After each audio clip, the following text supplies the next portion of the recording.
mgbede ọma ụmụ ọdịnala Igbo ekele m ụnụ. A sị nka chi taata bụ orie ritere anyị ihe ọma, ka ihe ọma mere anyị, ka ezumezu mmụọ ndị anyị na ha na-emekọ ihe gọzie nwoke gọzie nwaanyị, ndị niile na-enu onu a.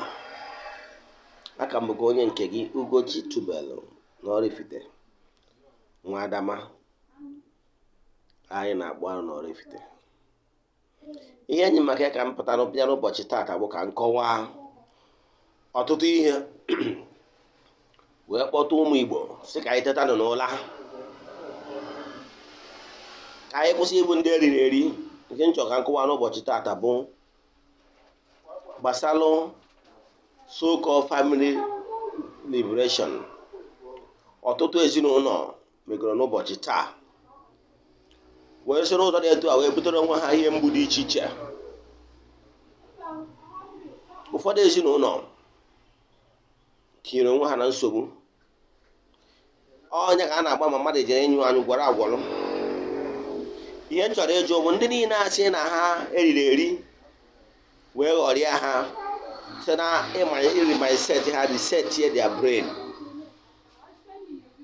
Ndị jewere ụka ọbịa wee wụsị n'ụzọ dịta wee kpọtọọ nna nna ha, kparịa ndị okenye, kparịa ndị ichie. Ka nna ajụ n'ụbọchị taa ha afọ a ndị niile anwasịrị na ọtụtụ famili ji emetọsie ihe dị na ngwuru, ụfọdụ metọsie ọdụ ọmụmụ, ụfọdụ metọsie agba na anọ ọnụmọnụ, ihe ndị Igbo debere eji echekwa ngwuru. Ụfọdụ metọsie akpọ ndị nna nna ha ajọ mmụọ. Ịkpọta ofu ofeke ọbịa na be ngwuru be nna gị na-efekasị ofufe, na-efekasị nnu, na-efekasị mmiri, na-efekasị mmanụ dị iche iche,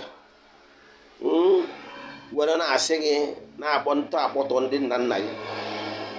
Ka mmadụ gofat ọ bụrụ na-ewe okenye mmadụ mụtacha ụmụ, taa afọ zụcha ụmụ gị, ihe nwa gị ga-ejikwa ụgwọ ọ bụghị pụta wee sị gị daadị n'ọgụ nwa merie na ọ bụrụ nnukwu mmadụ taa, wee na-akpọtọ gị despite the effort email ka ịfụ na nwa gị zara mmadụ wee zụọ n'ụlọ akwụkwọ, ihe niile email ka ọ dịrị ya mma. Ihe o jikwa ụgwọ ọgụ bịara akọ na-asị na-akpọghị mmụọ ọjọọ, obi ya ga-adịghị mma. Ndị eriri eri ngwa ndị niile a, ụfọdụ jere n'obodo dị iche iche, ọjị dị na be ha, obodo ha gburu debe n'ala, ụfọdụ gburu ụdara debe n'ala, je kpọta ofu onye si n'onye nwa ọ bịa na ụnụ ụnụ eje saịn ọrịa akwụkwọ na unu nyere pamishọn ya gbopụsịa ụmụ osisi ọgbụ tọrọ ọgbụ dị na gburu ụnụ. Ụfọdụ ụmụnna ụmụnna, ụfọdụ ụlọ obodo dị iche iche, onye ahụ ebe na-efekasị mmiri, mfekasị ihe na wee nara ụnụ ego wee rie. Tata ka o mechara ihe niile, ha many years after, duplex ọ dịchara na obodo ụnụ, ụnụ enu ọ dịmara na obodo ụnụ, ndị na-abụ agaghaji ipụ ndị eriri eri. Ka ụnụ na-emechara ihe niile a today ha afọ a, ka nkọwara ụnụ ihe ji msị ụnụ eriri ụnụ eri. Ofu ndị anyarị a potokiri si mba Britain wee bịa colonize ndị be anyị, si mba obodo oyibo dị iche iche bịa colonize ndị be anyị, na-ebutere anyị ụka ọbịa. Ọgwụ ofu ndị Britain na-abịakwa je colonize ndị India, colonize some part of China, colonize ọtụtụ ndị Asia countries. But do you know what happened? They never touch their language or desecrate their language or even their religion. I have been to India many years ago. Do you know that in India you can study to become a graduate without learning English? Do you know that English is an option? Do you know? Ọgwụ ofu ndị a colonizer anyị, mana baa ya mmadụ ịsụ asụsụ be nna ya ihere a na-eme ya. Ọ dịka asị nọ itibọrịbọ nọ ya asụ asụsụ ndị mba ọzọ. Anyị bụ ndị eriri eri. Ka anyị teta nọ n'ụla, ndị ọzọ colonizer anyị na ha sịrị ha colonize ha, mana ha emetụ n'okpere ha aka ma ọ bụ asụsụ ha, uwe ejiri mara ndị. Mana kedu ihe anyị bụ ndị Afrịka mere? anyị were ihe dị na swallow everything, erie anyị erie asụsụ anyị erie okpukperechi anyị ka mma wee rie anyị erie. Ka anyị bido n'ụbọchị taa chigata n'azụ.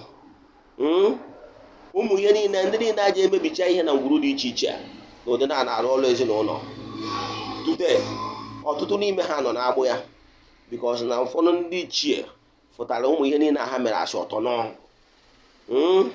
pụtara na ha mere atọ n'ọkpanye ndị okenye kparịa ndị ichie ndị tara afụ wee wube ngwuru a. Ngwuru anyị na-abịara na-eme ka standby maka na ndị ichie put their life on the line wee zọdo ngwuru a.